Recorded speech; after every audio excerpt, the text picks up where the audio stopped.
kita akan membahas sedikit tentang penyakit yang berbahaya, itu penyakit hasad.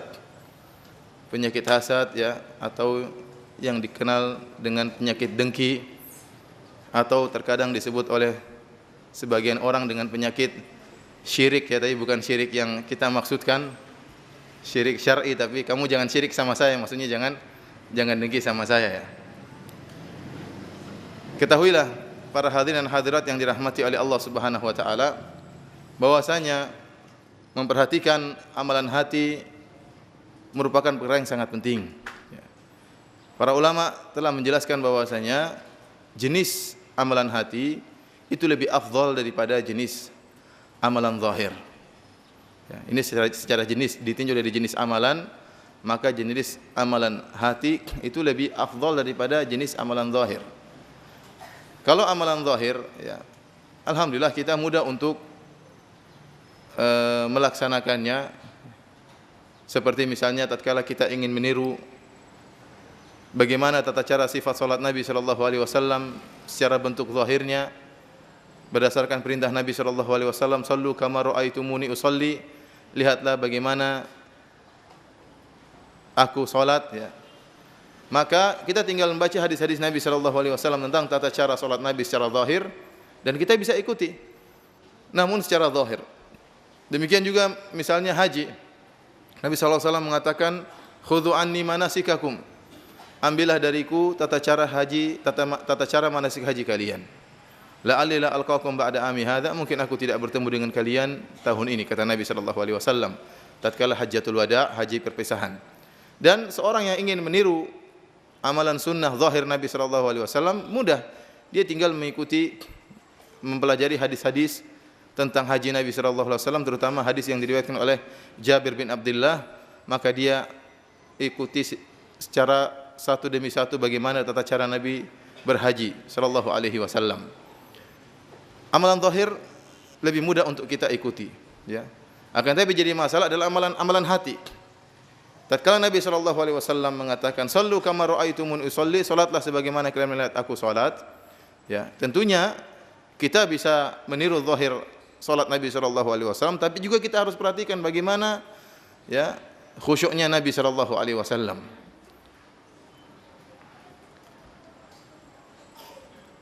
Karenanya Syekhul Islam Ibnu Taimiyah rahimahullah menyebutkan bisa jadi dua orang salat dalam saf yang sama ya. Berdampingan antara si A dan si B ini, akan tapi pahala di antara si A dan si B ini sangat jauh berbeda antara langit dan bumi. Kenapa? Karena masalah amalan hati, masalah keimanannya, masalah keikhlasannya, ya, masalah kekhusyuannya. Inilah yang membedakan antara si fulan dengan si fulan. Meskipun nampak amalan zahirnya sama, akan tapi nilai pahalanya berbeda diakibatkan amalan hati. Oleh karenanya Abu Bakar bin Ayyash rahimahullah pernah mengatakan, "Ma faqa Abu Bakrin radhiyallahu taala anhu ashabahu bi kathrati salatin wala siyamin wala zakatin wala sadaqah, walakin bima waqara fi qalbihi." Tidaklah Abu Bakar radhiyallahu taala anhu itu mengungguli para sahabat yang lain dengan banyaknya salat, dengan banyaknya puasa, dengan banyaknya sedekah, akan tapi karena iman yang terdapat dalam hati Abu Bakar radhiyallahu taala anhu. Oleh karenanya masalah hati, memperbaiki hati, meluruskan hati adalah perkara yang sangat penting ya dalam kehidupan kita. Oleh karenanya berbahagialah seorang yang senantiasa memperhatikan gerak-gerik hatinya. Tidak hanya memperhatikan penampilan tubuhnya, tapi dia juga memperhatikan bagaimana gerak-gerik hatinya, bagaimana hatinya sekarang ini. Semakin bertakwakah, jauh dari riyakkah, sudah ikhlaskah? Selalu dia perhatikan tentang gerak-gerik hati ini. Orang yang berbahagia, berarti dia telah diberi taufik oleh Allah Subhanahu wa taala untuk memperhatikan suatu amalan yang agung ya. Para hadirin dan hadirat yang dirahmati oleh Allah Subhanahu wa taala, Allah Subhanahu wa taala berfirman, "Lan yanalallaha luhumuha wala dima'uha, walakin yanaluhu taqwa minkum." Tatkala Allah berbicara tentang orang-orang yang menyembelih karena Allah Subhanahu wa taala, Allah ingatkan, "Lan yanalallaha luhumuha." Ingatlah bahwasanya daging-daging yang kalian sembelih itu tidak akan sampai kepada Allah. Ya. Kemudian darah yang kalian alirkan pun tidak akan sampai kepada Allah. Walakin yanaluhu taqwa minkum. Akan tapi yang sampai kepada Allah adalah ketakwaan kalian. Ketakwaan kalian. Ini sangat keterkaitan erat antara amalan hati dengan amalan tubuh, amalan zahir, dan kesuksesan atau keberhasilan atau sampainya amalan zahir sangat bergantung kepada amalan hati.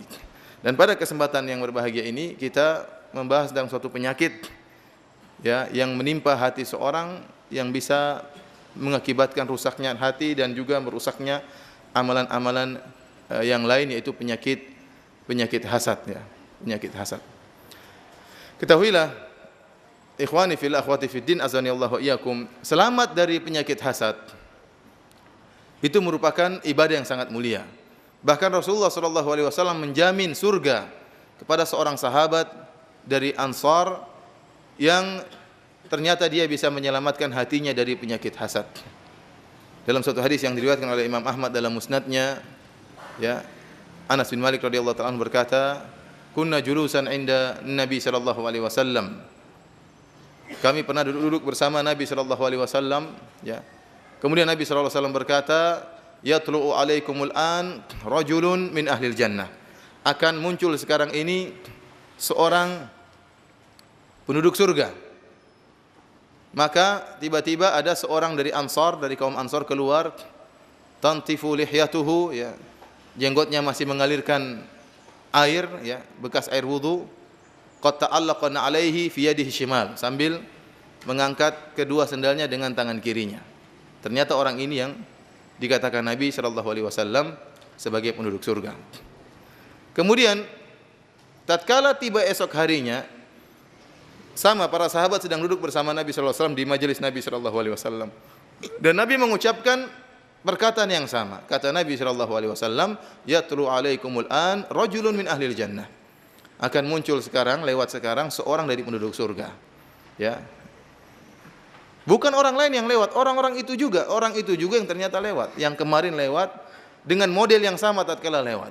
Tantifu min lihyatihi, ya, air juga keluar dari jenggotnya, masih ada sisa wudu. Wa qad ta'allaqana alaihi fi yadi shimal, sama, dan dia sedang mengangkat kedua tangannya dengan kedua sendalnya dengan tangan kirinya. Keesokan harinya, hari ketiga, sama, Nabi juga mengatakan akan lewat sekarang seorang penduduk surga. Ternyata yang lewat orang itu juga. Maka hal ini membuat penasaran salah seorang sahabat yang bernama Abdullah bin Amr bin Al-As radhiyallahu ta'ala anhuma. Maka tabi'ahu, tatkala Nabi sallallahu alaihi wasallam sudah pergi, maka Abdullah bin Amr bin Al-As pun mengikuti orang tadi. Ingin menelusuri orang ini, kenapa sih rahasianya sampai dia dikatakan sebagai penduduk surga oleh Nabi selama 3 hari berturut-turut. Maka dia pun bertemu dengan orang, dia mengatakan, "Inni la haitu abi wa aqsamtu alla adkhula alaihi thalathan." Kata dia, "Wahai saudaraku," kata Abdullah bin Amr bin Al-As, "sungguhnya saya ada punya permasalahan dengan bapak saya, sehingga saya bersumpah untuk tidak tidur di rumah bapak saya selama 3 hari. Fa in ra'aita an tu'wiyani ilaika hatta tamdi fa'alt." Kalau kau izinkan saya boleh tinggal tidur di rumahmu selama 3 hari sampai selesai 3 hari, ya, maka boleh, ya. Akhirnya kata orang tersebut, "Na'am, saya izinkan." Jadi Abdullah bin Amr bin Al-As minta izin agar bisa tidur di rumah orang ini selama 3 hari 3 malam dengan beralasan bahwasanya dia punya masalah dengan orang tuanya. Akhirnya Abdullah bin Amr bin Al-As pun tidur di rumah orang ini. Ternyata tidak ada keistimewaan yang dilakukan oleh orang ini. Orang ini tidak sholat malam. Malamnya tidak sholat malam. Siangnya tidak puasa sunnah. Ya, sama dengan kita. Masuk surga, dijamin masuk surga 3 kali, 3 hari berturut-turut. Sama, tidak sholat malam sama dengan kita. Tidak puasa sunnah sama dengan kita. Mantap berarti. Terus apa istimewanya? Kata Abdullah bin Amr bin Al-As, jadi Abdullah bin Amr bin Al-As ini, beliau tidur tapi sambil dalam kondisi mengintai. Apa sih dikerjakan orang ini? Kata Abdullah bin Amr bin Al-As, "Ghairu annahu idza ta'ara wa taqallaba ala firashihi dzakarallah." Hanya saja orang ini kalau terjaga di tengah malam, setiap terjaga dari tidurnya, kemudian dia membalikkan dirinya di atas tempat tidur, maka dia pun mengingat Allah Subhanahu wa taala. Dia berzikir kepada Allah Subhanahu wa taala. Begitu sadar dari tidur misalnya terjaga di malam hari, langsung dia berzikir kepada Allah Subhanahu wa taala. Itu saja amalannya. Ya, kalau bangun tidur pun langsung berzikir kepada Allah Subhanahu wa taala.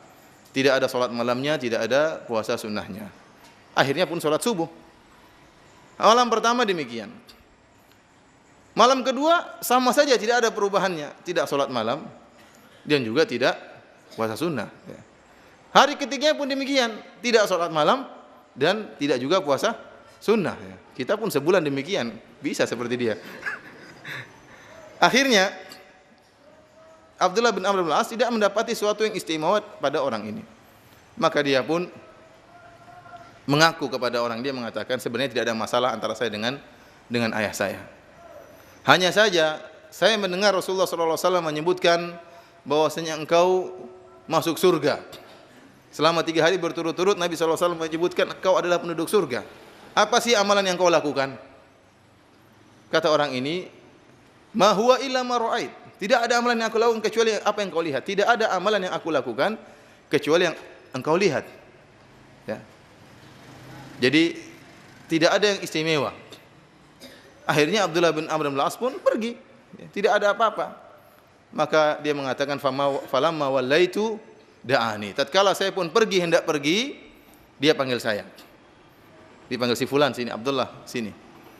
Kata dia, tidak ada amalanku ma huwa illa ma ra'ait. Tidak ada amalan kecuali apa yang kau lihat. Hanya saja ya anni la ajidu fi qalbi li ahadin minal muslimin ghishan wala ahsudu ahadan ala khairin a'tahu Allahu iyyah. Hanya saja saya tidak pernah ya dengki kepada seorang pun, dan saya tidak pernah hasad kepada seorang pun atas nikmat yang Allah berikan kepada dia. Ini selalu saya jaga hati saya, tidak pernah dengki kepada orang lain, ya, tidak pernah syirik sama orang, dan tidak pernah juga hasad terhadap harta atas suatu kebaikan yang Allah berikan kepada siapapun juga dari kaum muslimin. Oleh karenanya Abdullah bin Amr bin Al-As kala mendengar hal ini, dia mengatakan, hadhihi allati balagat bika wa hiya allati la nutiquha. Ini yang telah sampai pada dirimu, inilah yang tidak bisa kami lakukan, kata Abdullah bin Amr bin Al-As. Syekhul Islam Ibnu Taimiyah rahimahullah tatkala mengomentari hadis ini, dia mengatakan perkataan Abdullah bin Amr bin Al-As inilah yang tidak mampu untuk kami lakukan. Artinya apa? Orang Ansor ini benar-benar telah menghilangkan dari hatinya segala bentuk hasad. Karena hasad ini banyak sekali pintunya. Kita mau hasad sama orang banyak sekali. Ada hasad pada orang lain karena ketampanannya, hasad sama orang lain karena ilmunya, hasad sama orang lain karena hartanya, hasad orang lain karena istrinya lebih cantik, hasad orang lain karena mobilnya lebih bagus. Banyak sekali pintu-pintu hasad hasad orang lain karena orangnya lebih dekat dengan ustadz misalnya. Banyak sekali pintu hasad yang mudah untuk menjangkiti hati kita. Akan tapi orang ini benar-benar segala pintu hasad telah dia tutupi. Inilah yang sampai Abdullah bin Amr bin Al-As mengomentari, Syekhul Islam Taimiyah mengomentari perkataan Abdullah bin Amr bin Al-As radhiyallahu ta'ala anhuma, hadhihi allati la nutiquha, inilah yang tidak kami mampu. Artinya orang ini telah mensucikan hatinya dari segala macam bentuk hasad. Dan kita tahu memang dia dari seorang Ansar, dan demikianlah ya sifat para sahabat dari kaum Ansar. Sampai Allah Subhanahu wa taala mengabadikan sifat mereka dalam Al-Qur'an, di mana hati mereka jauh dari hasad. Allah Subhanahu wa taala berfirman, "Walladzina tabawwa'u ad-dara wal imana min qablihim yuhibbuna man hajara ilaihim wa la yajiduna fi sudurihim hajatan mimma utu wa yu'thiruna ala anfusihim walau kana bihim khasasah wa may yuqashuha nafsihi fa ulaika humul muflihun." Dan orang-orang kaum Ansar yang mereka telah menempati kota Madinah sebelumnya dan mereka telah beriman, ya, yuhibbuna man hajara ilaihim. Bagaimana sifat mereka kaum Ansar? Mereka mencintai kaum muhajirin yang berhijrah kepada mereka. Dan mereka tidak mendapati dalam dada-dada mereka rasa dengki. Jadi hajah dalam ayat ini ditafsirkan oleh Ibnu Katsir dengan rasa hasad. Mimma utu. Mereka tidak hasad terhadap apa yang diberikan kepada kaum muhajirin. Jadi kaum muhajirin memang diberikan kelebihan oleh Allah Subhanahu wa taala. Mereka adalah para sahabat Nabi sallallahu alaihi wasallam, mereka yang telah berhijrah bersama Nabi sallallahu alaihi wasallam, mereka disebut dahulu oleh Allah daripada kaum Ansar, ya.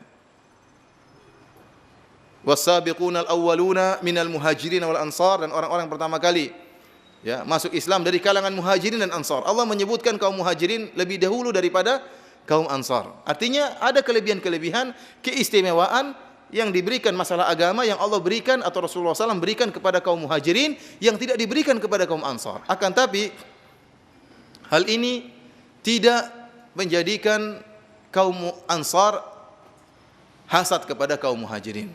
Bahkan kata Allah, wa yu'thiruna ala anfusihim. Bahkan mereka mendahulukan untuk memenuhi kepentingan saudara-saudara mereka dari kaum muhajirin daripada untuk memenuhi kebutuhan mereka sendiri. Inilah sifat-sifat kaum Ansar yang jauh dari rasa hasad dan diabadikan oleh Allah Subhanahu wa taala dalam Al-Qur'an. Setelah itu Allah mengingatkan kepada kita agar kita meniru mereka. Walladzina ja'u min ba'dihim yaquluna Rabbana ighfir lana wa li ikhwanina alladhina sabaquna bil iman wa la taj'al fi qulubina ghillan lil ladzina amanu Rabbana innaka raufur rahim. Dan orang-orang yang datang setelah mereka, setelah kaum Ansar, setelah kaum Muhajirin, ya, termasuk kita ini, ya, hendaknya kita meniru mereka. Kita meniru bagaimana salafus saleh yang Allah puji mereka juga. Yaquluna Rabbana ighfir lana wa li ikhwanina. Mereka berkata, ya Allah ampunilah kami dan ampunilah saudara-saudara kami, subhanallah. Orang yang hasad tidak akan mendoakan kebaikan kepada orang yang dia hasati. Tetapi konsekuensi dari persaudaraan yang kuat, dari keimanan sesama kaum muslimin, ukhuwah di antara sesama kaum muslimin yaqtadi, yaitu memberi konsekuensi bahwasanya dia harus mendoakan kebaikan bagi saudaranya.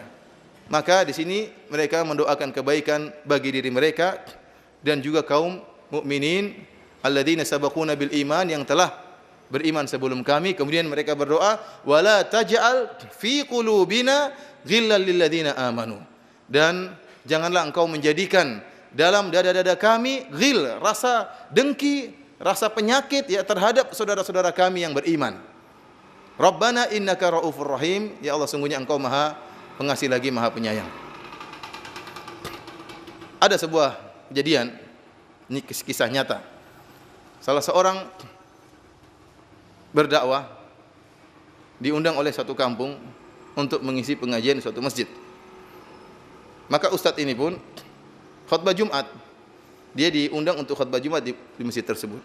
Ternyata ada ustadz yang lain yang tidak suka kalau ustadz ini ceramah di masjid tersebut. Tidak ingin. Jadi ada hasad di antara dai. Maka tatkala dipersilakan sang khatib untuk naik mimbar dan berkhutbah, langsung diserobot oleh ustadz yang hasad tadi. Dia bawa murid-muridnya, kemudian dia serobot. Kemudian dia khutbah Jumat dengan gemetar tubuhnya. Sang ustadz yang harusnya ceramah di depan dia mendengarkan dengan saksama. Akhirnya ceramahnya, kemudian di akhir ceramah dia berdoa, wala taj'al fi qulubina ghillan lil ladzina kafaru, katanya. Ya Allah, janganlah kau jadikan hati kami hasad kepada orang-orang kafir. Dia salah ngomong.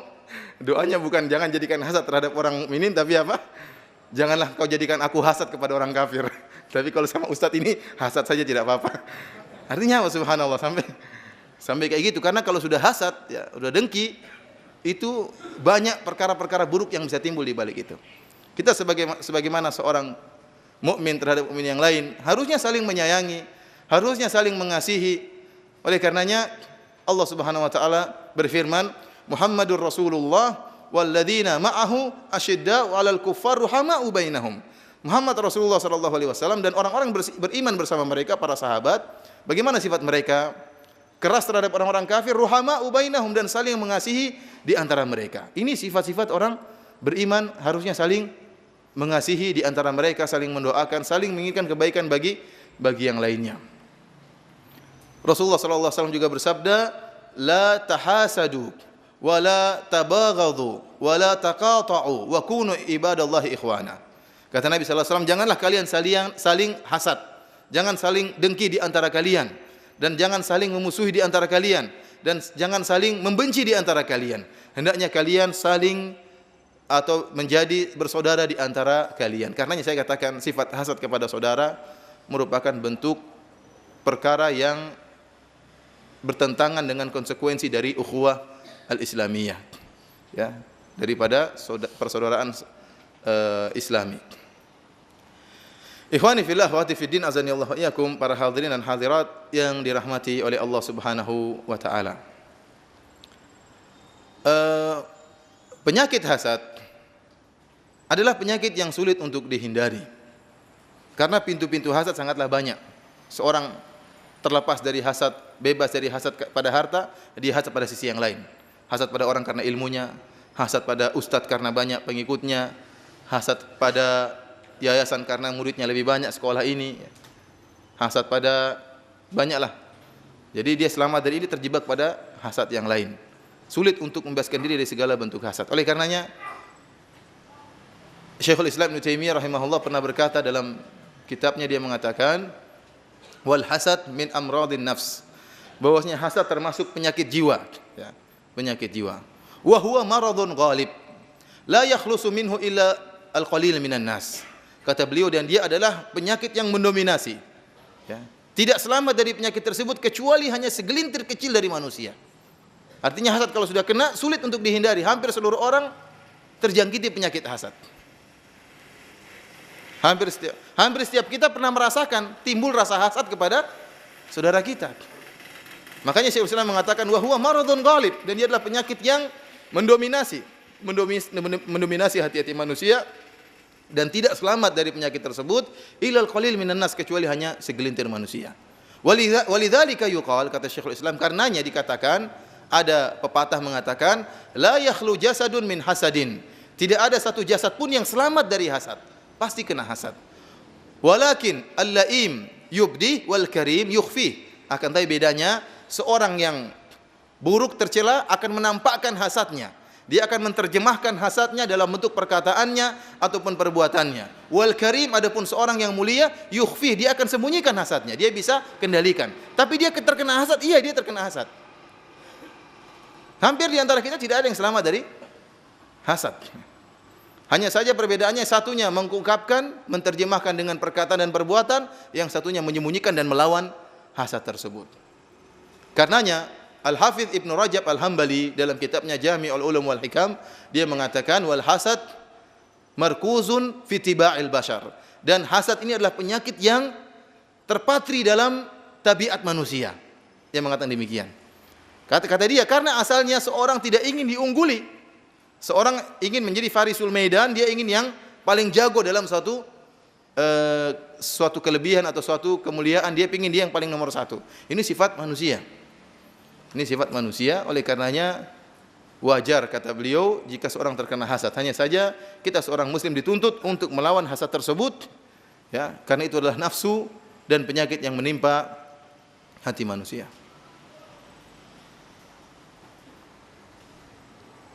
Ikhwani fillah, akhwati fiddin, azani Allah wa iyyakum. Hasad dikatakan oleh Nabi SAW merupakan penyakit umat terdahulu. Kata Nabi SAW, dabba ilaikum da'ul umam qablakum, telah masuk kepada kalian penyakit umat-umat terdahulu, al-hasadu wal baghdha, yaitu hasad dan permusuhan. Kata Nabi SAW, wahiyal haliqah, dan penyakit ini adalah pencukur.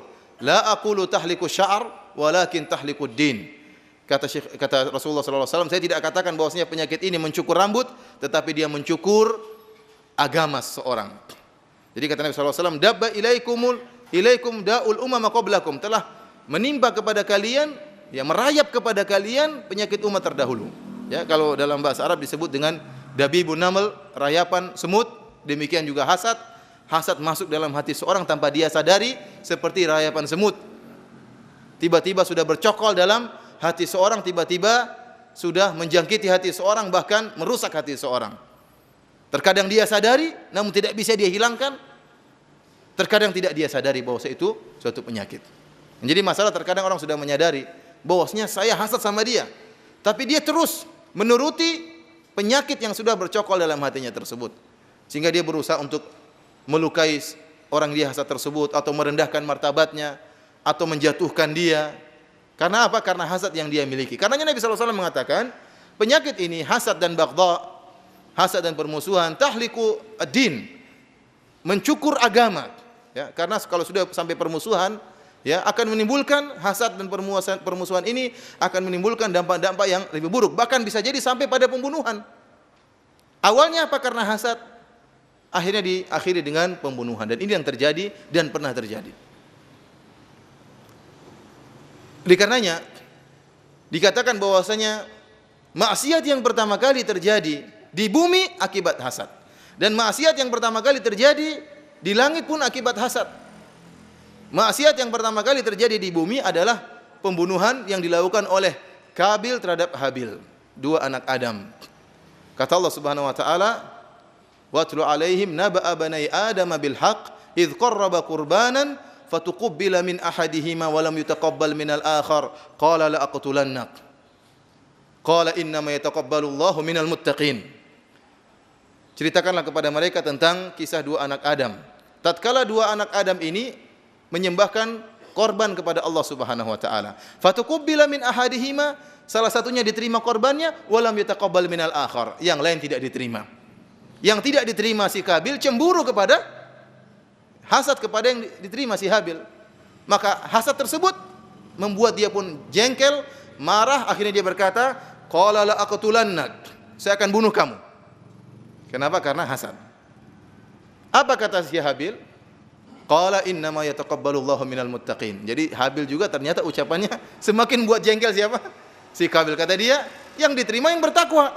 Gimana, enggak tambah apa? Enggak tambah jengkel. La in basatta ilayya yadaka litaqtulani ma ana bibasiti yadayya liaqtulak. Kalau kau membunuh saya silakan. Kata si Habil, akhirnya ya, hawa nafsunya membawa si Kabil akhirnya membunuh si Habil. Kenapa permasalahannya? Akibat hasad. Dua-dua sama-sama melakukan satu perbuatan, ternyata yang satu mengungguli yang lain, yang diungguli tidak mau, tidak terima. Seandainya sama-sama diterima, tidak akan terjadi pembunuhan. Seandainya sama-sama tidak diterima, juga tidak terjadi pembunuhan. Kapan terjadi pembunuhan? Tatkala dia diungguli. Dia diterima, saya tidak diterima. Padahal kita sama-sama manusia, sama bersaudara. Akhirnya pun hasad kepada saudaranya, bahkan saudara pun bisa dia bunuh.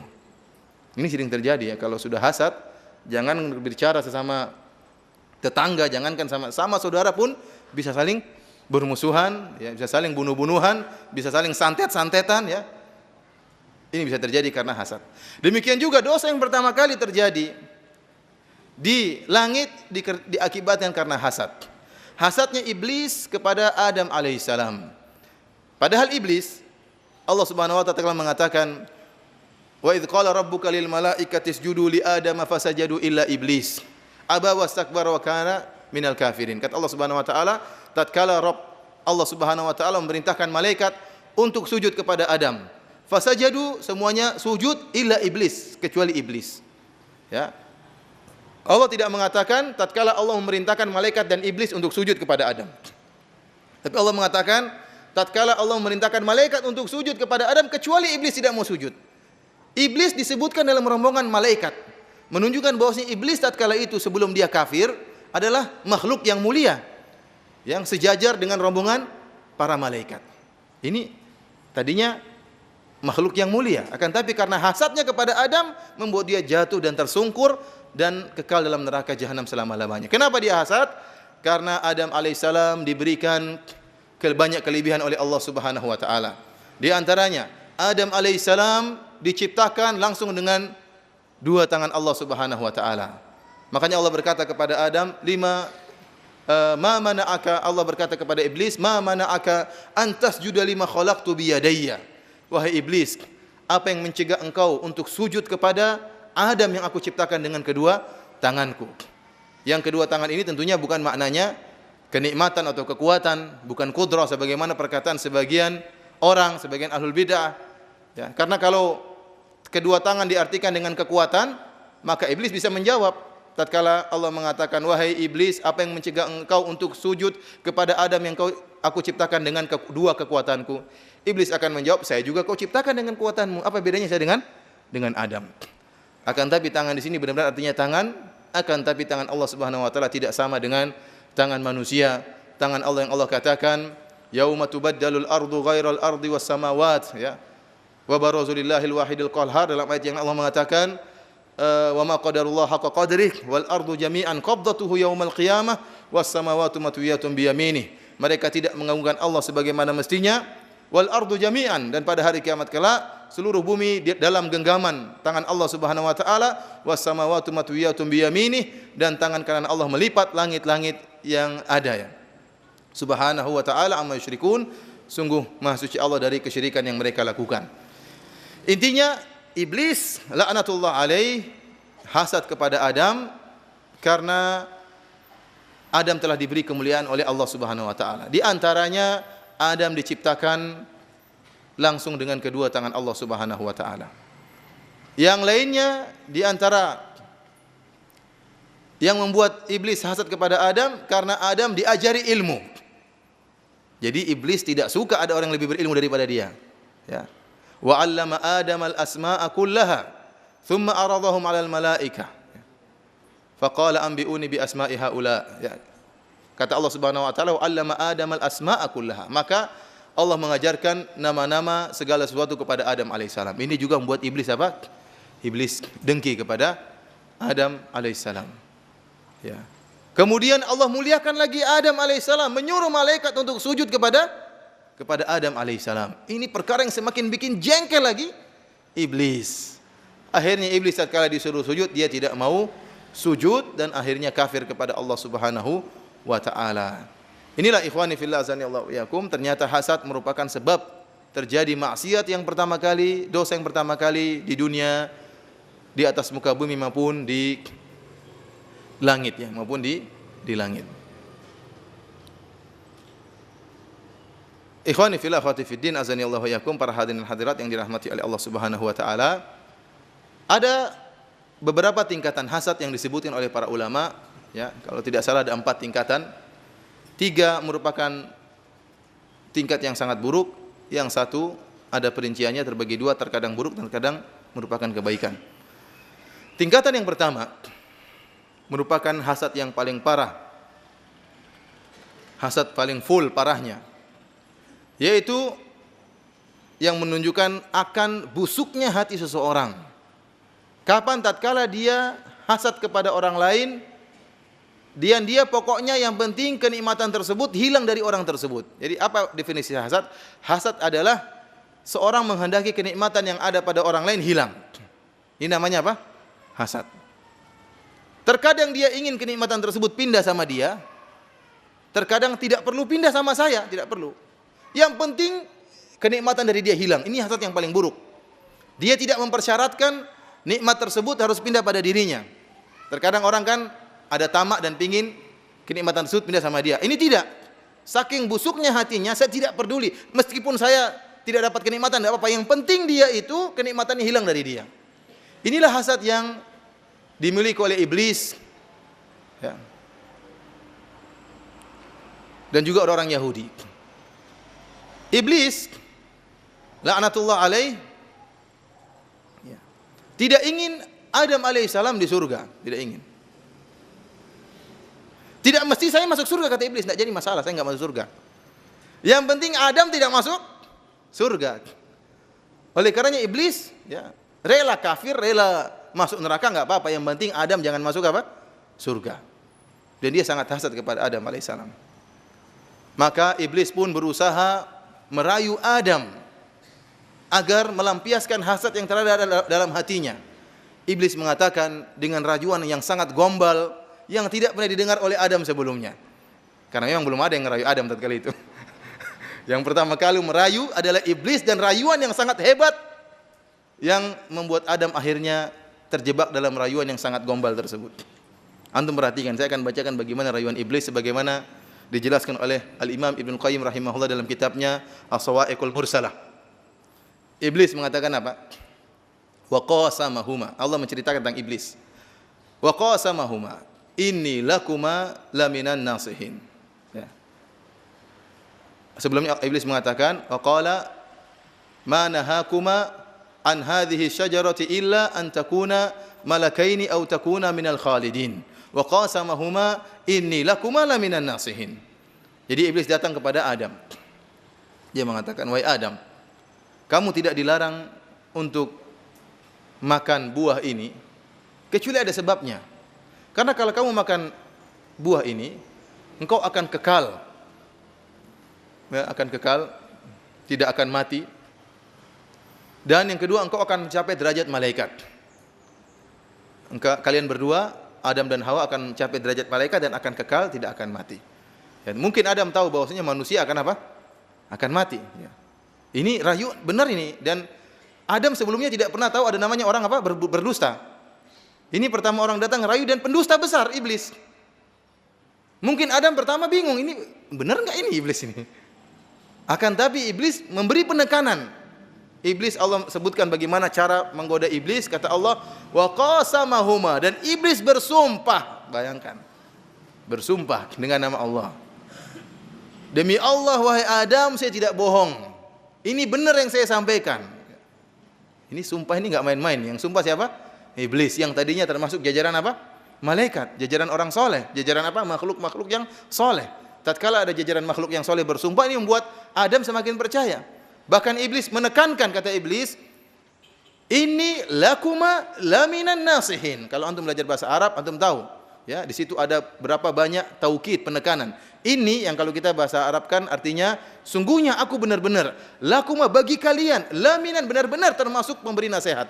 Jadi kalau kita artikan dalam bahasa kita, iblis mengatakan, wahai Adam, demi Allah, sungguh-sungguh aku ini benar-benar sangat-sangat ingin menasihati engkau. Gimana Adam enggak goyang waktu itu? Iya, benar juga ini, benar jangan. Kemudian ada Hawa. Akhirnya goyanglah dua orang ini. Nenek moyang kita, Adam dan Hawa. Bahkan kata Ibnul Qayyim rahimahullah, fala rubbama, bisa jadi terbetik dalam hati Adam alaihissalam. Dia tahu ini adalah larangan. Allah melarang untuk apa? Makan dua buah tadi. Tapi iblis mengiming-imingkan kemaslahatan yang sangat besar yang akan engkau raih, wahai Adam dan Hawa. Kalian berdua akan menjadi malaikat dan kalian akan kekal selama-lamanya, tidak akan mati. Iming-iming inilah yang kemudian membuat bergejolak dalam hati Adam. Ini maksiat, tapi maslahatnya besar. Ini maksiat tapi apa? Ini sering kita kayak gitu.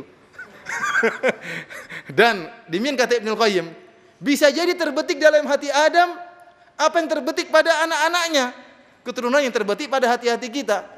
Bisa jadi terbetik dalam hati Adam alaihissalam. Dia berkata, ini maksiat, tapi Allah Maha Pengampun lagi Maha Penyayang. Ini sering dalam hati kita ya. Lupa kalau Allah juga Maha azabnya sangat pedih. Akhirnya dia pun melanggar. Inilah yang terjadi pada kedua nenek moyang kita. Akhirnya mereka berdua melakukan dosa karena pertimbangan kemaslahatan, dan demikianlah juga banyak dari anak-anak Adam alaihissalam pun yang melakukan demikian berdosa dengan timbangan adanya kemaslahatan, dan Allah Maha Pengasih lagi Maha Penyayang. Akan tapi Allah kemudian menurunkan Adam alaihissalam dari mana? Dari surga menuju ke bumi.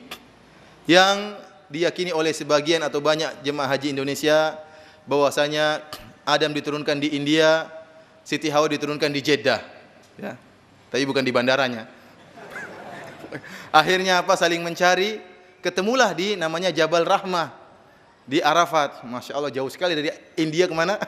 Adam mencari Hawa yang melewati lautan, demi cintanya melewati gunung turun, akhirnya ketemu di Jabal Rahmah. Akhirnya sekarang banyak orang apa? Meyakini ada sesuatu di Jabal Rahmah tersebut, ada keberkatan, sampai acara pernikahan pun di Jabal Rahmah, ya, supaya diberkahi, supaya cintanya langgeng. Ternyata baru nikah berapa waktu kemudian cerai. Akhirnya banyak orang punya keyakinan terhadap Jabal Rahmah. Makanya kalau sudah musim haji pada naik Jabal Rahmah, berdoa di situ, sholat di situ, tanda tangan di situ, macam-macam barang. Sampai saya pernah sama seorang syekh, kita negur orang, karena untuk mencari Jabal Rahmah butuh waktu. Sementara waktu wukuf terbatas, kita butuh doa, banyak permintaan yang kita harus sampaikan kepada Allah Subhanahu wa taala. Akan tapi jemaah haji nekat berjalan dari tenda Indonesia menuju ke Jabal Rahmah. Maka kita tegur pakai mikrofon, saya enggak berani sendiri. Saya sama orang, saya cuma menerjemahkan. Jadi Orang Saudi ini, Syekh ini ingatkan, tidak boleh ini gini ini haram, tidak boleh. Wukuf di mana saja boleh, ngapain naik ke atas, tidak ada manfaatnya. Rasulullah SAW tidak pernah wukuf di atas jabal, para sahabat juga tidak pernah naik di atas jabal rahmah. Wukuf di bawah saja, berdoa, manfaatkan waktu berdoa kepada Allah. Kita ngomong gitu nggak ada yang peduli. Orang tak payah. Bukan cuma orang Indonesia, bahkan sebagian orang Arab pun demikian. Akhirnya tahu-tahu saya ditegur. Pak, karena ada orang Arab, pinjam mikrofonnya dok. Kenapa? Ibu saya hilang. Gara-gara cari Jabal Rahmah sampai ibunya hilang. Akhirnya waktu untuk doa wukuf buat nyari ibunya. Ini diantara mafsadahnya ya. Bahkan saya lihat sendiri ya, ada seorang yang sholat sujud menghadap Jabal Rahmah. Padahal kiblatnya di belakang, dia sujud di Jabal Rahmah. Sholat ini. Ya Allah, sampai saya kirim, karena di atas gunung saya nggak bisa naik gunung, saya suruh teman, tolong nasihati itu orang di atas. Akhirnya dia pun naik gunung, tegur, katanya kiblat di sana. Pokoknya Jabal Rahmah. Gara-gara apa? Kisah cinta yang seperti tadi yang kita sebutkan. Ikhwani fillah wa fiddin azani Allah yakum. Ini kita kembali bahwasanya demikianlah hasad yang telah menimpa hati iblis, kemudian akhirnya dia pokoknya bagaimana Adam bisa keluar dari surga meskipun dia tidak masuk surga.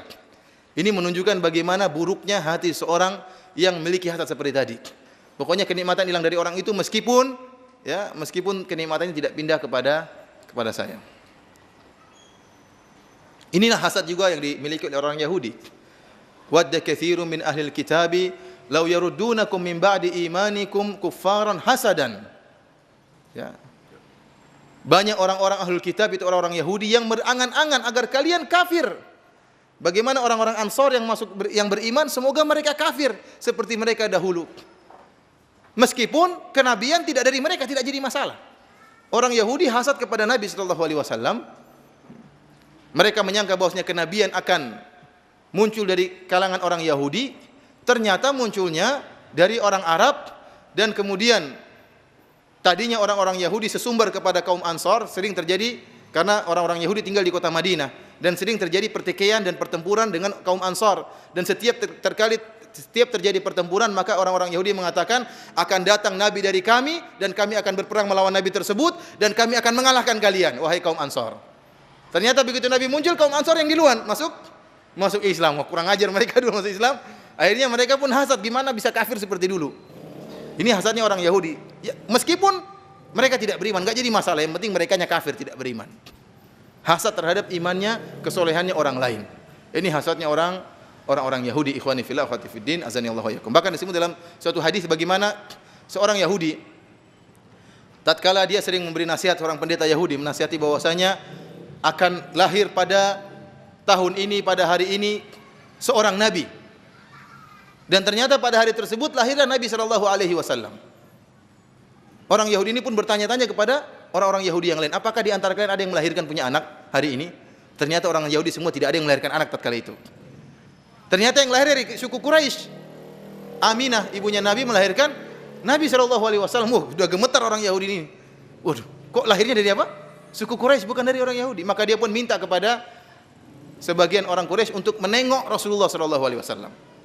Maka datanglah orang Yahudi ini masuk dalam rumah Nabi, kemudian lihat bayinya Nabi, ternyata benar ada tanda kenabian di belakang pundak Nabi sallallahu alaihi wasallam. Tatkala itu pun dia yakin bahwasanya inilah nabi yang telah dijanjikan oleh Allah Subhanahu wa taala, dan dia sangat jengkel karena itu bukan dari bangsa Yahudi. Akhirnya dia pun pingsan. Disebut dalam hadis bahkan dia pingsan karena saking apa? Saking jengkelnya, bayangkan. Saking jengkelnya. Ikhwani fillah wa fiddin azani Allah wa iyyakum. Inilah model hasad pertama, menghendaki kenikmatan hilang dari seorang meskipun tidak pindah pada dirinya. Tingkatan hasad yang kedua yaitu menghendaki kenikmatan hilang dari orang dan berpindah pada dirinya. Ini ada maslahat yang dia lihat. Kalau yang pertama tadi tidak perlu maslahat karena saking buruknya apa? Hatinya. Saya tidak perlu maslahat kepada saya. Yang penting orang itu hilang kenikmatan. Yang kedua masih mending. Dia hasad karena ada kemaslahatan yang dia inginkan. Ya, sama-sama buruk hatinya, tapi yang tingkatan kedua masih mending, sama-sama parah tapi keparahannya tidak seperti yang pertama. Seperti bagaimana? Seperti dia hasad kepada saudaranya yang memiliki istri yang cantik. saya lebih cakep dari dia, kok istri dia lebih cantik dari istri saya. Dia tidak terima. Akhirnya dia berharap supaya temannya tadi meninggal, biar nanti bisa dia nikahi istri temannya. Ya, kapan meninggal teman saya itu? Kok masih hidup terus? Atau seperti ya di suatu yayasan atau di suatu instansi kemudian jadi direktur atau jadi mudir, ya. Kemudian dia hasad pada direktur tersebut, dia pingin jadi direktur, kedudukan itu tadi pindah sama dia. Maka dia berangan-angan kapan direktur ini sakit, kemudian mengundurkan diri. Ya, ini contoh hasad yang tadi menginginkan kenikmatan pindah pada dirinya. Ya. Ini jenis contoh hasad yang kedua. Jenis bentuk hasad yang ketiga, dia bukan menginginkan kenikmatan pada orang lain hilang, akan tapi dia inginkan orang itu tidak mendapatkan kenikmatan. Agar orang itu tidak mendapatkan kenikmatan. Artinya apa? Dia punya teman sama-sama miskin sama dia.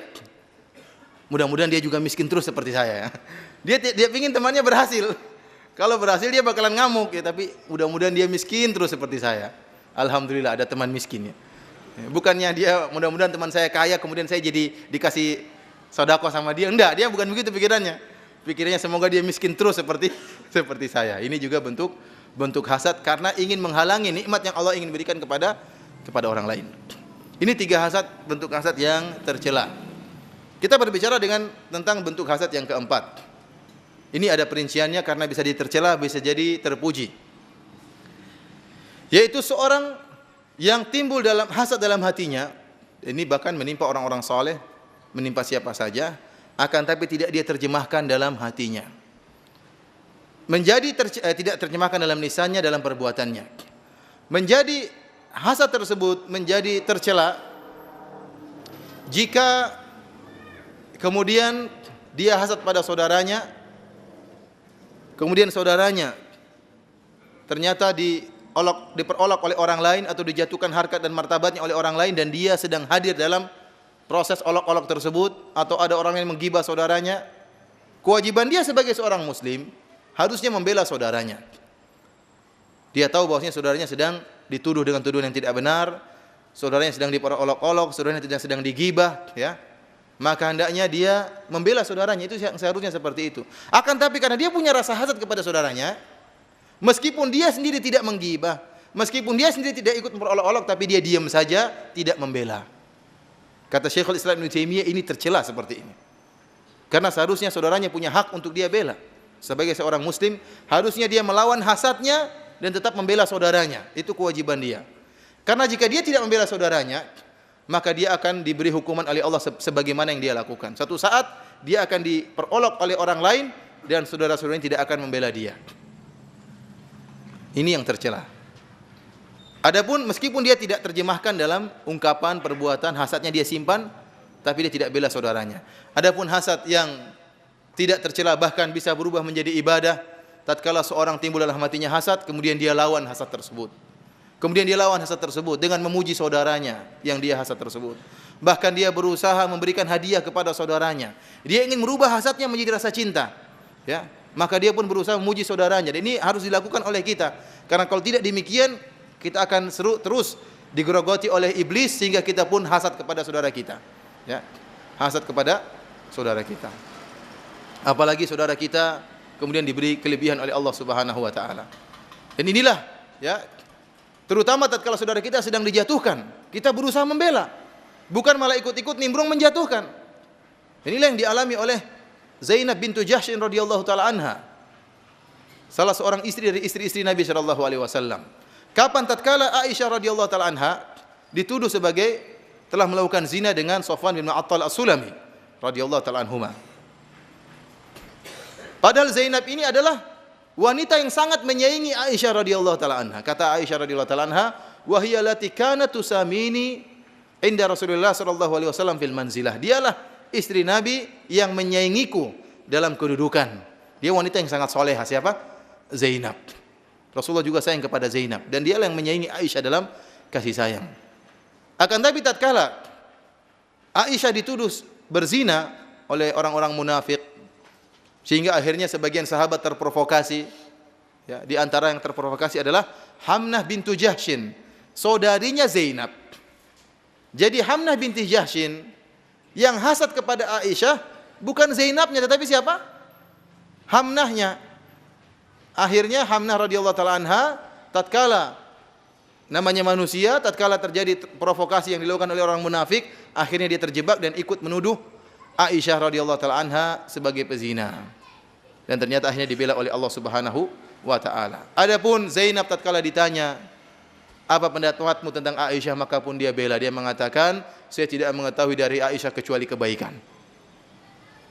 Kita harusnya seperti demikian. Kalau kita sama orang ada yang tanya, terutama di antara misalnya antara penuntut ilmu, di antara ustaz bagaimana tentang fulan? Menurut saya dia baik ya. Dia baik. Meskipun mungkin kita hasad sama dia. Orang ustaz ini kalau majelisnya kok ramai, kalau saya cuma 3 orang, 4 orang. Namanya manusia, itu sifat manusiawi ya. Kita bukan malaikat. Tidak ada yang mentazkiyah dirinya sebagai malaikat. Setiap manusia punya syahwat. Syahwat itu banyak, ada syahwat ketenaran juga syahwat. Ya. Oleh karena tatkala tertimpa dalam diri kita seperti itu, hendaknya kita membela orang yang mungkin kita hasad terhadap dia. Sebagaimana Zainab binti Jahsyin. Oleh karena Zainab adalah wanita yang sangat salehah dan ya terkenal salehah di antara para istri-istri Nabi sallallahu alaihi wasallam. Karenanya ikhwani fillah azanillahu yakum, agar hasad yang kita rasakan menjadi ibadah, maka kita lawan hasad tersebut dengan seperti saya katakan tadi, memuji orang yang kita hasati, kita beri hadiah kepada orang tersebut, ya, kita sanjung orang tersebut sehingga akan terkikis hasad yang terdapat dalam hati kita. Ikhwani fillah wa fiddin azanillahu iyyakum. Apa sebab timbulnya hasad? Sebagaimana tadi saya sebutkan perkataan Al-Hafidz Ibnu Rajab Al-Hambali, dia mengatakan wal hasadu markuzun fi tiba'il bashar, bahwasanya hasad itu terpatri dalam tabiat manusia, karena secara fitrah seorang tidak ingin diungguli dalam suatu kelebihan, dia ingin dia yang berkuasa. Ini fitrah manusia. Oleh karenanya hasad terjadi pada di antara orang-orang yang memiliki kepentingan yang sama. Hasad terjadi di antara orang-orang yang memiliki kepentingan yang sama. Ya. Oleh karenanya hasad yang paling besar timbul di antara dharair, di antara wanita-wanita yang dimadu oleh seorang suami. Seorang suami punya istri 4 ini istrinya punya kepentingan yang sama terhadap suami yang cuma 1 ekor ini. Jadi 4 orang ini punya kepentingan yang sama sehingga persaingan sangat ketat di antara mereka. Dan ini saya sangat tahu ya. Meskipun saya belum begitu banyak tahu. Teman-teman saya ada yang demikian modelnya, berpoligami. Maka hasad yang timbul di antara istri-istri sangatlah besar. Terutama misalnya di Arab sana, ya, di Saudi. Jadi supir itu jadi apa namanya? Tempat curhat atau tempat mata-mata. Istri pertama tanya, "Tadi suami saya belikan apa buat istri kedua?" Selalu ditanya itu. "Suami saya beli apa untuk istri keduanya?" Nanti istri kedua juga bertanya, "Tadi suami belikan apa buat istri yang pertama?" Istri kedua berusaha mencari tahu tentang istri pertama dan sebaliknya, berusaha untuk mencari tahu.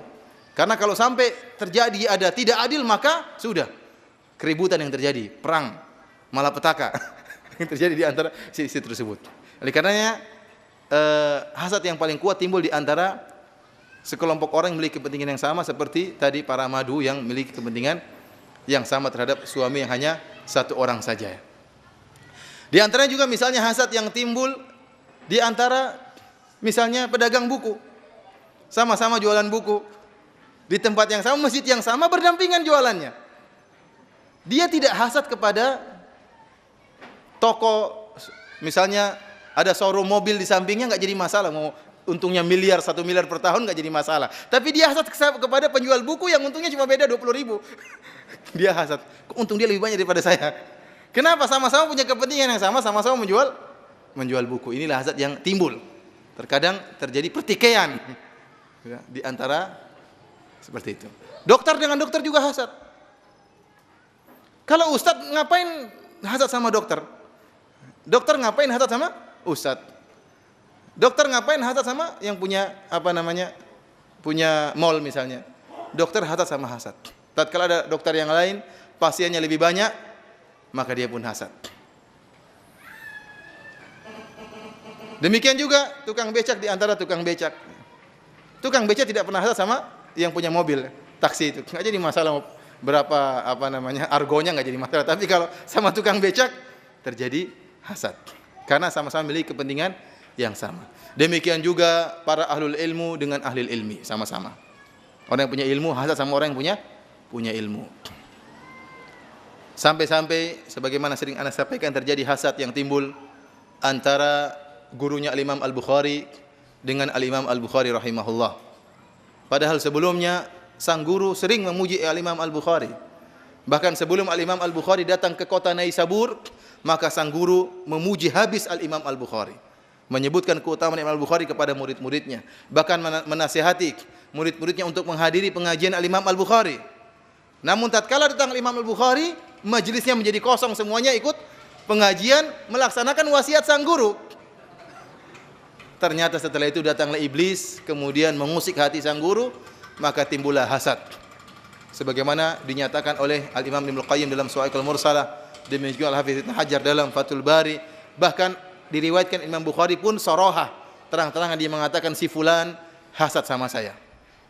Akhirnya Imam Bukhari pun ditahdzir, dikatakan sesat, dikatakan demikian dan demikian, tidak boleh duduk di majelisnya. Barang siapa duduk di majelisnya harus angkat kaki dari majelis saya. Tidak boleh duduk dengan Imam Bukhari, tidak boleh duduk juga dengan orang yang duduk dengan Imam Bukhari. Yang duduknya tidak boleh apalagi berdiri sama Imam Bukhari. Tidak boleh seluruhnya. Ini bentuk hasad yang dia ungkapkan dengan akhirnya berusaha mencari dalil. Kenapa dia begitu? Karena Imam Bukhari gini. Akhirnya apa? Berusaha mencari dalil untuk melegalkan praktek hasad yang dia lakukan. Padahal Imam Bukhari tidak demikian, dituduh mengatakan Al-Quran itu makhluk. Al-Imam Bukhari akhirnya pun pergi, ya tidak kuat menghadapi sikap penduduk kota Naisabur yang menghajar beliau, menjauhi beliau, beliau pun pergi. Setiap orang datang kepada beliau mengatakan itu tidak benar. Yang dituduhkan kepada saya mengatakan demikian adalah dusta. Ya. Akhirnya beliau juga menulis sebuah kitab yang berjudul Khalqu Af'alil Ibad, yang menjelaskan tentang akidah beliau untuk membantah tuduhan yang dituduhkan kepada beliau, tanpa beliau mencaci maki gurunya, tidak. Beliau tetap menjaga kehormatan gurunya. Bahkan beliau tetap meriwayatkan hadis dari gurunya. Ya, ini bagaimana akhlak mulia dari Al-Imam Al-Bukhari rahimahullahu taala. Kalau hasad saja bisa jadi timbul di kalangan sebagian ahlul ilmi, bagaimana dengan kita-kita ini yang sangat jauh daripada ilmu. Maka jangan pede merasa diri sebagai malaikat, merasa diri hatinya suci. Harus senantiasa berhati-hati agar jika ada penyakit maka dilawan, ada hasad maka segera diobati, karena setan senantiasa mengintai hati kita untuk merusak hati kita dan dijangkiti dengan berbagai penyakit, berbagai macam penyakit hati. Ikhwani fillah wa akhwati fid din, azani Allah wa iyyakum. Di antara kerusakan yang ditimbulkan oleh hasad yang paling utama adalah hasad merupakan bentuk protes kepada kebijaksanaan Allah Subhanahu wa taala. Seorang yang hasad kepada saudaranya berarti sebetulnya dia protes. Dia mengatakan bahwasanya si fulan tidak berhak mendapatkan kenikmatan tersebut. Kebijaksanaan Allah kurang benar, kurang tepat. Ahum yaqsimuna rahmata rabbik, nahnu qasamna bainahum ma'isyatahum fil hayatid dunya wa rafa'na ba'dahum fawqa ba'din darajat. Kata Allah Subhanahu wa taala, apakah mereka yang membagi rahmat-rahmat Rabb engkau? Kamilah yang membagi rahmat di antara mereka. Allah yang membagi karunia, Allah yang membagi anugerah. Jika seorang menyadari akan hal ini, bahwasanya segala sesuatu diturunkan oleh Allah dengan kebijaksanaan Allah Subhanahu wa taala. Ya. Ini dampak yang sangat negatif dari hasad, yaitu bentuk protes secara tidak langsung. Dia protes terhadap kebijaksanaan Allah Subhanahu wa taala karena dia menyangka apa yang Allah tetapkan itu kurang tepat. Bahkan ditambah dari itu dia mengatakan ada bentuk mentazkiyah dirinya. Ini dampak berikutnya, dia mengatakan yang lebih berhak adalah saya. Harusnya saya yang mendapatkan kenikmatan tersebut. Ini bentuk protes lagi yang kedua. Setelah protes Allah tidak tepat, kemudian lebih tepat harusnya sama saya. Di situ ada bentuk tazkiyah, saya yang berhak mendapatkan kenikmatan tersebut. Oleh karenanya Syekhul Islam Ibnu Taimiyah rahimahullah menyebutkan bahwasanya al-hasadu maradun wasyuhu maradun wal bukhlu aw asyuh asyaddu minal hasad. Kata beliau rahimahullah bahwasanya hasad itu penyakit dan rasa pelit juga penyakit. Akan tetapi penyakit hasad lebih buruk daripada penyakit pelit. Kalau orang pelit, pelit ada dua tingkatan. Pertama, pelit kepada orang lain. Kedua, pelit terhadap dirinya sendiri. Ini lebih parah yang ya. Sama orang pelit sama dia juga pelit ya. Uangnya miliar-miliar, naiknya mobil peot macam-macam ya. Mau berobat saja jangan itu mahal, rumah sakit yang murah saja. Sampai ada kejadian seperti itu ya. Bahkan saudara saya begitu meninggal gara-gara seperti itu. Punya uang miliaran, saya tidak kebagian ya uangnya. Kemudian sakit jantung, disuruh berobat di Jakarta katanya mahal. Kita ke Surabaya saja. Belum sampai Surabaya sudah dipanggil oleh Allah Subhanahu wa taala padahal berobatnya tidak seberapa, uangnya miliar-miliar. Ini yang paling parah adalah hasad pada pelit pada diri sendiri ya. Sampai ada lelucon ya. Ada orang pelit ya, tapi ada datang tamu. Dia sangat pelit. Pokoknya gimana caranya tamu ini dijamu dengan sedikit saja sudah puas. Karena sebagian orang lebih parah daripada itu karena saking pelitnya ya. Orang baru datang misalnya, "Ya akhi, ana mau main ke tempat antum." "Antum dari mana?" "Dari Sumatera." "Antum di Jakarta kan? Boleh enggak main tempat antum?" "Antum kapan pulangnya dari Jakarta?" Belum datang sudah ditanya kapan pulang. Jadi ada orang datang akhirnya dia sediakan madu untuk diminum. Rupanya tamunya ini makannya banyak, minumnya banyak. Madunya diminum banyak. Akhirnya dia nasihati, "Akhi, jangan banyak-banyak minum madu, bisa bikin sakit kan." Kata orang yang diajak makan, "Iya, yang sakit kamu bukan saya." Subhanallah, sebagian orang tuh pelitnya ya Allah, padahal duitnya berlebihan ya. Padahal itulah yang dia sumbangkan, itulah yang akan menjadi tabungan dia di akhirat. Oleh karenanya ada buku yang ditulis oleh ulama yang judulnya Al-Bukhala, kisah orang-orang pelit, 2 jilid. Bayangkan ya. Saya ingatannya 2 jilid ya. Judulnya Al-Bukhala, judulnya artinya kisah orang-orang pelit. Di antaranya ada seorang miskin yang ingin mendidik seorang yang kaya raya tapi pelit. Gimana caranya yang kaya ini bisa enggak pelit. Akhirnya diundanglah orang kaya tadi. Dia mengumpulkan uang orang miskin ini bagaimana supaya orang kaya ini mengambil pelajaran bahwasanya saya miskin tapi saya bisa bersedekah. Sedekahnya sama orang kaya lagi. Akhirnya diundanglah, dikasih makan dengan makan yang enak. Rupanya orang kaya ini dia bukan cuma pelit kepada orang lain, dia pelit juga pada diri sendiri. Enggak pernah makan enak. Akhirnya dihidangkan makan enak, dia pun makan sebanyak-banyaknya. Akhirnya kekenyangan, akhirnya muntah. Begitu muntah dia menangis. "Kenapa kamu menangis?" "Aduh," katanya, "sayang ini keluar." Jadi pelitnya juga luar biasa pelitnya, sampai dia muntah aja dia sedih karena ada hartanya yang lolos tidak menjadi daging. Subhanallah, ini pelit yang luar biasa. Kata Syekhul Islam Ibnu Taimiyah, hasad lebih parah daripada pelit. Kenapa? Karena pelit seorang menghalangi nikmat yang dia miliki untuk orang lain. Ini nikmat dia punya harta tidak mau diberikan kepada orang lain, atau harta tidak mau dia pakai sendiri. Tetapi kalau hasad berkaitan dengan harta Allah Subhanahu wa taala, nikmat Allah, dia mengatur nikmat Allah. Kalau nikmat dia enggak jadi masalah. Masih perkaranya masih ringan, tapi yang dia ingin atur apa? Nikmat Allah. Allah jangan kasih ke sana, kasih ke saya saja. Ini yang parah. Jadi ingin agar harta Allah, jadi ingin ada pihak lain pelit terhadap orang lain. Jadi dia pingin Allah kan pihak lain. Dan itu nikmat milik Allah, tapi dia pingin agar Allah pelit sama saudaranya. Oleh karenanya hasad lebih parah daripada pelit. Ini dampak buruk yang pertama yang sangat parah, yaitu protes dengan kebijaksanaan Allah Subhanahu wa taala. Dan yang kedua tadi saya katakan bahwasanya ada nilai tazkiyah, merekomendasi diri sendiri, mengatakan bahwasanya yang berhak mendapat kenikmatan tersebut adalah diri saya. Di antara dampak buruk yang negatif yang timbul dari hasad itu, dari hasad ini maka timbul banyak kemaksiatan yang lain sebagaimana telah kita singgung dari awal pengajian. Dari hasad inilah muncul ghibah, dari hasad inilah muncul pembunuhan, dari hasad inilah muncul fitnah, tuduhan dusta, dan macam-macam timbulnya gara-gara apa? Gara-gara hasad. Oleh karena Nabi SAW tadi mengatakan tentang permusuhan, wahiyat tahliq walakin tahliqud din, bahwasanya penyakit tersebut akan mengkikis agama ya, karena bisa menimbulkan bentuk-bentuk kemaksiatan yang lain. Di antara dampak negatif dari hasad, bahwasanya orang yang hasad sungguhnya dia sedang mentransfer kebaikannya kepada orang yang dia hasati.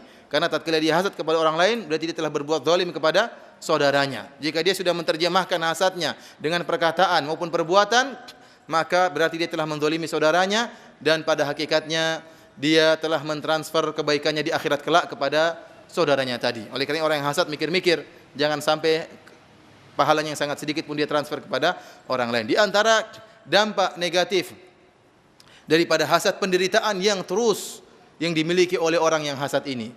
Ya, dia ingin berusaha untuk menjatuhkan saudara yang dia hasati. Ternyata Allah jaga orang tersebut. Dia hasad kepada orang saudaranya karena berilmu. Allah ternyata tambah kasih ilmu sama orang tersebut. Semakin memuncak-muncak hasadnya. Bisa-bisa kena stroke akhirnya. Ya, karena apa? Hasad, jengkel. Antara tetangga dengan tetangganya. Jengkel ya. Karena dia berusaha tidak berhasil. Kadang berhasil, kadang tidak berhasil. Ya, kalau tidak berhasil, terus menderita dengan penyakit hasad tadi. Sehingga biaya yang dia keluarkan tidak sebanding dengan penyakit yang semakin apa? Dia rasakan. Di antara dampak negatif hasad ya, yang disebut oleh sebagian ulama juga, bahwasanya seorang yang hasad kepada orang lain ya, sungguhnya dia bisa jadi meminta musibah kepada dirinya. Dia sekarang melihat ada orang lebih alim daripada dia. Kemudian dia hasad, "Yo, kenapa orang itu alimnya? Harusnya saya yang alim gitu. Harusnya saya yang pintar." Dia tidak tahu jika seandainya Allah memberikan ilmu kepada dia, Allah memberikan ilmu agama kepada dia, bisa jadi dia kemudian menjadi ria, menjadi ujub, sehingga terkena dengan berbagai penyakit yang berbahaya. Atau jika dia diberikan harta, dia hasad kepada orang lain, kemudian Allah berikan harta kepada dia, akhirnya dia pun menjadi orang yang ya sombong, yang angkuh, yang zalim. Oleh karena tatkala seorang mendapatkan kenikmatan yang sudah Allah berikan kepada dia, maka hendaknya dia tidak mengharapkan kenikmatan yang Allah berikan kepada orang lain, ingin agar nikmat tersebut hilang dari orang tadi, berpindah kepada dirinya. Ikhwani fillah, akhwati fiddin, azanillahu wa iyyakum. Yang terakhir kita sebutkan tentang dua hasad yang dibolehkan atau bahkan dianjurkan sebagaimana disebutkan oleh Nabi sallallahu alaihi wasallam dalam hadisnya, la hasada illa fitnain, tidak ada hasad kecuali pada dua perkara. Rajulun a'tahu Allahu malan, seorang yang Allah Subhanahu wa taala berikan harta tersebut, maka dia habiskan hartanya tersebut fil haq, dia gunakan hartanya tersebut untuk jalan-jalan kebenaran ya, entah untuk dakwah, untuk berinfak ya, untuk ibadah. Ini orang seperti ini berhak untuk kita hasati. Kita ingin kita punya harta dan berinfak seperti dia.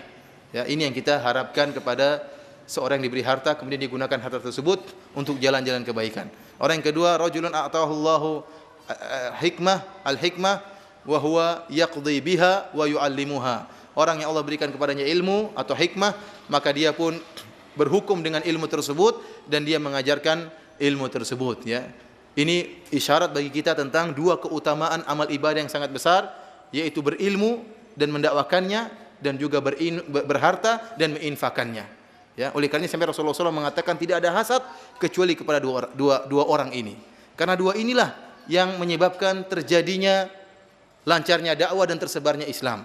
Kalau punya ilmu saja enggak ada modal juga repot. Bagaimana mau bikin televisi, bagaimana bikin radio, bagaimana bikin masjid. Ya, kalau punya uang saja enggak ada ustadz juga repot. Siapa yang mau ngisi pengajian? Ya, siapa yang mau ngarahkan? Butuh dua orang ini. Oleh karenanya dua makhluk ini harus saling mendukung di antara mereka dan saling erat hubungannya. Jangan sampai sang ustadz merasa merasa si punya harta harus berterima kasih kepada saya, ya. Dan sebaliknya jangan juga yang punya harta merasa ustadz yang harus berterima kasih kepada saya. Sama-sama saling menguntungkan dan sama-sama saling membantu untuk beramal saleh. Ya. Demikian saja apa yang bisa Anda sampaikan pada kesempatan kali ini tentang masalah hasad. Semoga Allah Subhanahu wa taala melindungi hati-hati kita dari penyakit hasad.